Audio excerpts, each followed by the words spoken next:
Bonjour à tous, j'espère que vous allez bien.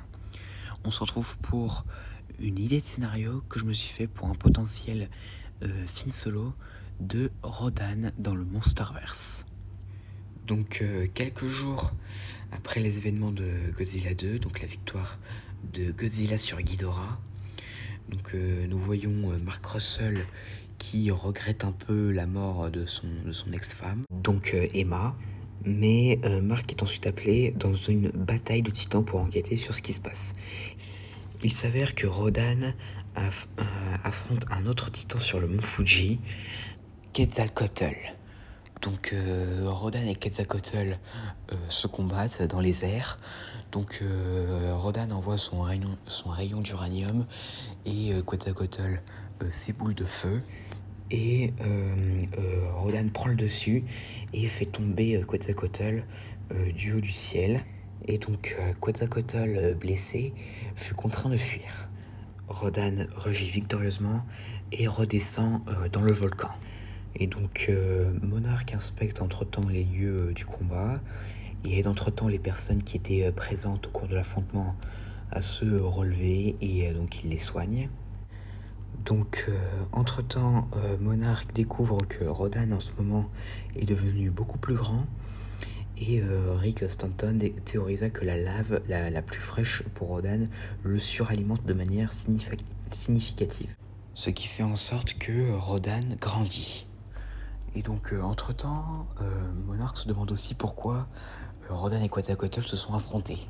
Alors, Mark pense au début que c'était juste pour s'approprier le volcan, mais Ilan Shen découvre qu'en fait, alors à l'origine, Quetzalcoatl et Rodan étaient des alliés, mais à un moment donné, ils ont eu une querelle entre eux, et depuis, ils sont rivaux.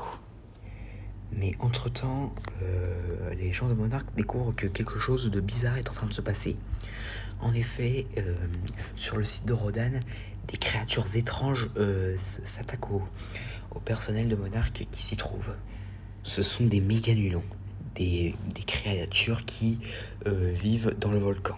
Les méganulons poussent des cris qui agacent beaucoup Rodan, qui sort du volcan et dévore tous les méganulons.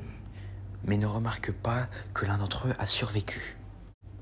Entre-temps, dans le Pacifique, on y voit un sous-marin nucléaire dans les profondeurs, mais d'un coup, il est dressé hors de l'eau par quelque chose. Quetzalcoatl. Donc Quetzalcoatl détruit le sous-marin et se nourrit de l'énergie nucléaire. Ce qui lui fait gagner en puissance et décide de retourner affronter Rodan. Donc pendant ce temps, Rodan se repose, mais là d'un coup, il est réveillé par un cri étrange. Donc il sort du volcan pour voir ce que c'est, et il voit Quetzalcoatl qui était revenu. Donc Rodan est assez énervé en voyant Quetzalcoatl revenir, et se précipite pour l'affronter. Donc Rodan et Quetzalcoatl s'affrontent pendant un long moment, mais Quetzalcoatl décide de battre en retraite. Mais Rodan décide de ne pas laisser son rival s'enfuir et commence à le poursuivre. Mais entre-temps, de retour au volcan de Rodan, il découvre que une créature est en train d'émerger du volcan. Et cette créature se révèle être en réalité le méganulon qui a échappé à Rodan, qui a muté en Megaguirus.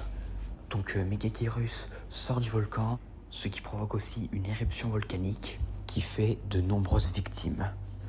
Donc Megaguirus sent ensuite la présence de Rodan et commence à le suivre. Donc entre-temps, l'équipe de Monarch se demande comment ce méganulon a pu devenir Megaguirus. Eh bien, Sam Coleman répond que il a muté en Megaguirus car il avait en fait absorbé de l'énergie provenant du volcan, ce qui l'a fait muter. Donc Rodan et Quetzalcoatl poursuivent leur combat à Tokyo, et qui est assez violent. Donc de nombreux bâtiments sont détruits par les souffles d'uranium et boules de feu de Rodan et Quetzalcoatl. Et donc Rodan prend vite le dessus comme au premier duel, mais Quetzalcoatl ne se laisse pas faire. Donc Rodan plaque ensuite Megaguirus contre un building et s'apprête à envoyer son rayon d'uranium sur lui, mais là d'un coup, il s'arrête net. Quelque chose vient de le piquer dans le dos. Il s'agit de Megaguirus qui l'a piqué avec son dard et absorbe son énergie. Donc Rodan décide de se venger de cette piqûre qu'il vient de prendre et se jette sur Megaguirus. Et après un violent combat, Megaguirus est vaincu et se fait tuer. Donc Rodan rugit victorieusement et se retourne vers Quetzalcoatl qui se relève. Donc Quetzalcoatl, en voyant Rodan, s'apprête à riposter, mais Rodan, au lieu de l'attaquer, lui dit qu'il ne veut plus se battre avec lui et lui propose qu'ils redeviennent à nouveau alliés. Quetzalcoatl décide d'accepter et les deux retournent chacun de leur côté. Donc Rodan retourne à son volcan et Quetzalcoatl part en Amérique du Sud pour s'y reposer à Machu Picchu. Et plus tard, dans une scène post-crédit, nous y voyons des groupes d'humains s'approcher du cadavre de Megaguirus. Et une de ces personnes se démarque d'entre elles. Il s'agit d'Alan Jonah. Et là, hop, c'est la fin. J'espère que cette vidéo vous aura plu. N'hésitez pas à me dire ça dans les commentaires. Et à la prochaine.